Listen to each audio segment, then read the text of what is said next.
D-I-S-C-O. Alors aujourd'hui, on va effectivement parler de disco, mais pas de ce morceau-là. YMCA. Non plus. Le fric, c'est chic. Toujours pas, bon, on va pas non plus tous se les faire, et puis c'était pas la peine de vous déguiser. Bah, c'est pas un déguisement, c'est du polyester, c'est vachement beau. Comment un petit film mis en musique par les Bee Gees a su rendre le disco incontournable dans le monde entier. C'est trop stylé, mon loup. Et a même sauvé des vies. Franchement, je fais un effort et lui critique. Dites, vous m'écoutez là? Je vous dis que personne n'avait anticipé le phénomène social, cinématographique et musical qu'allait déclencher la fièvre du samedi soir. Ça valait bien un petit dossier sur le sujet, non?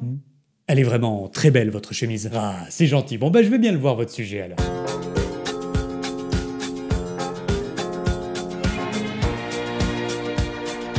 Alors avant tout, histoire de bien comprendre le succès de la fièvre du samedi soir, il faut se replonger dans le contexte de l'époque. Ah, ça y est, c'est parti pour le cours d'histoire. Petite question, pour vous, le disco, c'est quoi? Bah, je sais pas, moi, c'est un truc rigolo, mais bon, c'est pas... C'est pas quoi? Ah, c'est pas de la vraie musique, quoi, comme le blues ou le funk. Vraie musique, fausse musique, ça veut rien dire, et puis surtout le disco. D'ailleurs, pourquoi on dit pas la disco? Je sais pas, mais le disco trouve ses origines dans le gospel, le funk et la soul. Ah, vous dites bien la soul, alors pourquoi pas la disco? Ce que je veux dire, c'est que le disco s'inscrit dans les racines mêmes de la musique afro-américaine. Bah, c'est né en France, le disco, avec Céron et Patrick Hernandez, là, tout ça. Rien à voir, le disco a été popularisé par les communautés noires, latino et gays de New York. Ouais, bon, enfin, c'est quand même un genre superficiel et commercial. Ah oui, vous détestez vraiment le disco, quoi. Ah, pas du tout, j'en suis dingue, mais j'adore prêcher le faux pour savoir le vrai. Alors, où est-ce que j'en étais? Ah oui. Ouais, le disco, ça raconte rien, c'est juste fait pour danser. Alors ça, c'est vrai, c'est fait pour danser, mais c'est précisément ce qui le rend militant. Se trémousser en boîte, je vois pas en quoi c'est militant. Au début des années 70, dans un New York délabré, le mouvement féministe prend de l'ampleur, tout comme la lutte pour les droits civiques des Afro-Américains et ceux des homosexuels. Le disco devient dès lors le symbole de cette quête d'émancipation dont les seules revendications sont de se moquer du qu'en dira-t-on et de faire la fête en musique. Ah, à la musique, on y vient enfin. Alors ça vient d'où le disco? On peut dire que ses racines sont le label Motown et aussi la soul de Philadelphie de la fin des années 60. Car l'ingrédient fondamental pour toutes ces maisons de disques, c'est le rythme. Ah oui, le fameux rythme appelé 4 on the floor. C'est ça, une mesure à 4 temps dans laquelle la grosse caisse, jouée avec le pied, ne frappe pas sur le premier et le troisième temps comme souvent, mais frappe plutôt sur tous les temps. Et bien ce rythme, le batteur Earl Young du groupe Harold Melvin and the Blue Notes va l'agrémenter en 1973 d'une cymbale Charleston durant toute la durée d'un morceau.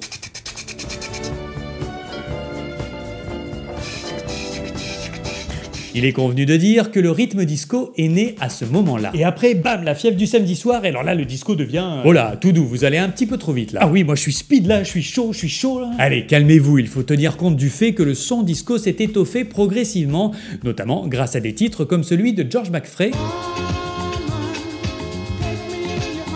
ou à cette reprise d'un morceau des Jackson 5 par Gloria Gaynor. Joué dans de petits clubs de Manhattan par des DJ souvent italo-américains, le son entraînant du disco va devenir peu à peu symbole de fête, faisant du dance floor un espace de communion à l'abri de toute discrimination. Et les paroles sont juste là pour encourager à se remuer jusqu'au bout de la nuit. Ah, pas seulement, à bien y écouter, les paroles ne sont pas si creuses. Vous rigolez, on entend que check check check ou dance dance dance. On entend aussi des paroles qui contestent la masculinité toxique et revendiquent la liberté féminine. Si l'on traduit « If you want it, do it yourself », si tu le veux, fais-le toi-même. C'est aussi bien une incitation à prendre son destin en main qu'une allusion au plaisir solitaire. Oh, dis donc, c'est un peu coquin quand même. Toujours est-il que cette mouvance libertaire fédère de plus en plus de monde. Il faut dire qu'une entrée en discothèque, c'est quand même moins cher qu'une place de concert. C'est bien pour ça que les discothèques deviennent bientôt l'échappatoire idéal d'une jeunesse issue des classes ouvrières. Tous ces gens qui dansent en transe, là, ça fait un peu penser à un rite tribal, vous trouvez pas? Un journaliste du New York Magazine va justement enquêter sur ces soirées en vogue et sortir un article intitulé Tribal Rites of the New Saturday Night. Ouais, je savais, c'était pour faire avancer la vidéo. L'article évoque avec une certaine authenticité ces jeunes peu fortunés qui oublient chaque week-end leurs conditions sociales pour devenir les rois du dance floor. Tiens, ça ferait un bon film, ça. C'est aussi ce que se dit Robert Stigwood. Ce producteur de cinéma et de musique australien obtient les droits de l'article et démarre rapidement le tournage d'un film. Everyone was nervous about the film, paramount about the language particularly. Oh, fuck the future. No, Tony, you can't fuck the future. The future fucks you. Le film se fait donc avec un budget réduit et s'annonce même comme une série B. Une série B avec une grosse star en tête d'affiche quand même. Révélé au grand public dans une série populaire aux États-Unis, John Travolta a certes une petite notoriété à l'époque. Start to feel who you are. Mais c'est pas non plus une grande star. Non, je parlais de la musique là, c'est quand même elle la vraie star du film. Sauf qu'utiliser des titres très connus de la scène disco, ben ça coûte cher et Steve Wood ne peut pas tellement se le permettre. Ah mince alors, comment il va faire? Peut-être utiliser de nouveaux morceaux? Et ça tombe bien puisqu'il a justement sous la main un groupe dont il est le manager depuis 10 ans. Oh là là, je sais pas qui ça peut être, quel suspense insoutenable. C'est bon, vous avez fini, oui? Non mais tout le monde sait que vous parlez des Bee Gees là. Mais tout le monde ne sait peut-être pas que les Bee Gees à ce moment-là se trouvent dans le Val d'Oise. Alors il y a deux choses qui vont pas ensemble dans cette phrase, c'est Bee Gees et Val d'Oise. Voilà plusieurs jours que les trois frères préparent leur nouvel album dans un château. Non mais attendez là, on comprend rien, les Bee Gees, un château, vous sortez des mots au hasard ou quoi? Propriété du compositeur français Michel Magne, à qui l'on doit ça. Le château d'Hérouville, dans les années 70, est un studio d'enregistrement très prisé, notamment par Elton John et David Bowie. Ah, d'accord, bah expliquez mieux aussi. En pleine création de leur nouvelle chanson, les Bee Gees reçoivent un coup de fil de leur manager qui leur demande de composer 5 morceaux disco pour son film. Ouais mais bon, ils s'y connaissent en disco les Bee Gees? Ils s'y étaient mis un an plus tôt avec un petit titre comme ça, sans prétention, peut-être que vous le connaissez. Ouais, bon, d'accord, ils maîtrisent un peu le disco, c'est vrai. Très occupés, les trois frères ne sont pas tellement disponibles, mais comme ils veulent faire plaisir à leur manager, sont vraiment sympas ces frangins, c'est la bonté même. Ils proposent de retravailler 4 titres qu'ils ont déjà plus ou moins composés pour leur prochain album. Sont vraiment sympas ces frangins, c'est le cœur sur la main. Le premier morceau est chanté dans le film par Yvonne Elliman. Puis ce sera la magnifique ballade romantique. Puis la poignante How Deep Is Your Love. Et enfin l'endiablé Night Fever. Le titre du film sera d'ailleurs modifié suite à cette chanson, d'abord intitulée Tribal Rights of the New Saturday Night, comme l'article dont il s'inspire, puis seulement Saturday Night. Le film s'appellera au final Saturday Night Fever. Non mais attendez, là on est à 4 titres, il en voulait bien 5 le producteur, non? Eh bien figurez-vous qu'en l'espace d'un week-end, les Bee Gees lui dégainent comme ça un petit groove de derrière les fagots. Ah, ça me donne direct envie de marcher dans les rues en roulant des mécaniques là.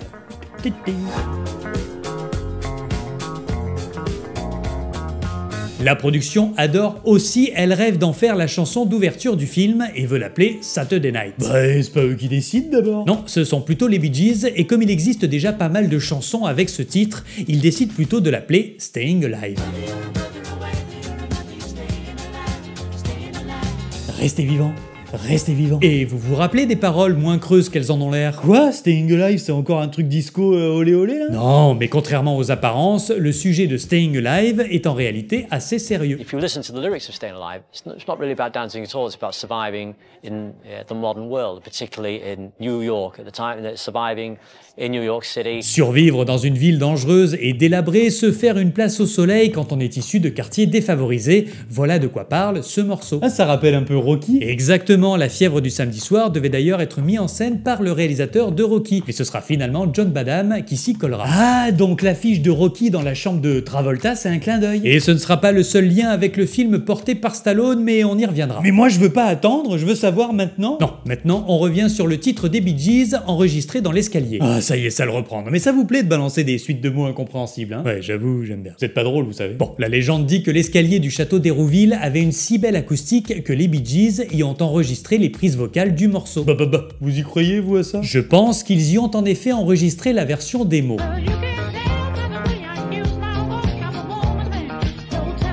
En revanche, à mon sens, la version finale du morceau, tout comme celle des autres titres d'ailleurs, a été retravaillée au Criteria Studios de Miami, là où les Bee Gees ont fait de la musique avec un pied de micro. Arrêtez, sérieux, vous saoulez tout le monde avec vos mystères tout pourris là, ça veut dire quoi faire de la musique avec un pied de micro? Le batteur en charge des percussions sur Staying Alive a un empêchement, pas le temps d'en dégoter un autre, il faut trouver une solution, et c'est alors que le producteur Albi Galuten a une drôle d'idée. When I was at Berkeley, I had studied things where they were moving tapes around and make sort of these interesting sonic loops. And when Dennis was not there, I said, well, why don't we just take a bar out of Night Fever? I think it's a little slower tempo. We'll slow it down a little bit.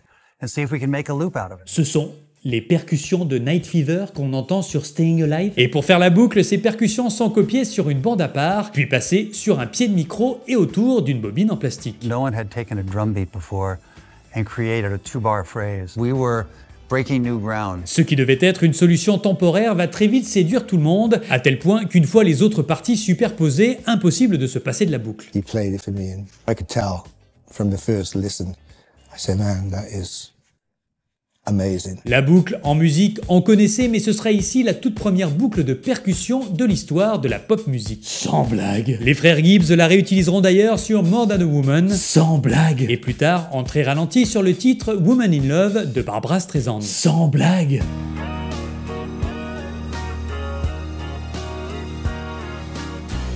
D'autres morceaux préexistants viendront bien sûr compléter la bande originale, ainsi que quelques perles écrites par le compositeur américain David Shire. Mais les morceaux qui feront sensation seront indéniablement ceux des Bee Gees, Qui deviennent alors les rois du disco. We had suddenly reached another level, a level we never dreamed we could reach. Le double album de la bande originale se voit récompensé de 5 Grammy Awards. Seul album de disco à avoir décroché cette récompense. Thank you. Il restera 24 semaines en tête des hit parades et s'écoulera à plus de 25 millions d'exemplaires à l'époque. Oui, parce qu'aujourd'hui, je crois qu'on a dépassé les 50 millions. À ce moment-là, c'est donc la bande originale la plus vendue de l'histoire, Détrôné en 1992 par la BO de Bodyguard. mais aussi l'album, tout genre confondu, le plus vendu de tous les temps. Détrôné peu de temps après par Thriller de Michael Jackson. Devenu un véritable phénomène de société, le film et sa musique ont non seulement fait de John Travolta une star planétaire, mais également popularisé la musique disco, sa danse et son style à travers le monde entier. Et puis la fièvre du samedi soir a aussi contribué à briser les barrières sociales et raciales en réunissant sur la piste de danse des personnes de tout horizon. C'est beau ce que vous dites. Ouais, je sais pas d'où ça m'est venu, je suis pas habitué là, je me sens pas très bien, je crois que je vais aller m'allonger. Si jamais vous faites un malaise, pas de souci, je peux même vous sauver la vie grâce à la musique de la fièvre du samedi soir. N'importe quoi. Pas du tout, le rythme de 104 battements par minute de Staying Alive est considéré comme idéal pour le nombre de compressions thoraciques à effectuer lors de réanimation cardio-pulmonaire. Yes, the beat of Staying Alive really works. Une étude menée auprès de professionnels de santé a révélé que la qualité des massages cardiaques était meilleure quand on pense à cette chanson. Well, when I was doing shows about maybe 2 years back, I was meeting fans all the time that would tell me that their father had survived a heart attack because they did CPR to Staying Alive. Restez vivant. Restez vivant. Ah ouais, ça va mieux. Et sinon, le truc avec Stallone là que vous vouliez dire, c'était quoi? Eh bien, je ne sais pas si vous le savez, mais la fièvre du samedi soir a une suite. La double fièvre du samedi soir. Non, la gueule de bois du dimanche matin. Staying Alive, sorti en 1983, retrouve le personnage de John Travolta. I used to be pretty incredible myself when I lived in Brooklyn. Et c'est Sylvester Stallone qui met le film en scène. Rocky a fait un film de danse? Enfin là, vu le culte du corps, c'est plutôt Rambo fait du fitness. Si le film est une curiosité, il n'a pas grand intérêt. Quant à la BO, elle est loin d'égaler celle de la fièvre du samedi soir. Parmi les 5 titres inédits signés par les Bee Gees, aucun d'eux ne souffre la comparaison avec la précédente bande originale. Si maintenant vous avez comme moi une envie irrépressible de bouger sur du disco, je vous mets en description le lien d'une playlist que j'ai concoctée pour vous. Ah, c'est gentil ça. Vous y trouverez une liste non exhaustive de certains de mes coups de cœur disco, des standards bien sûr, mais aussi quelques trouvailles.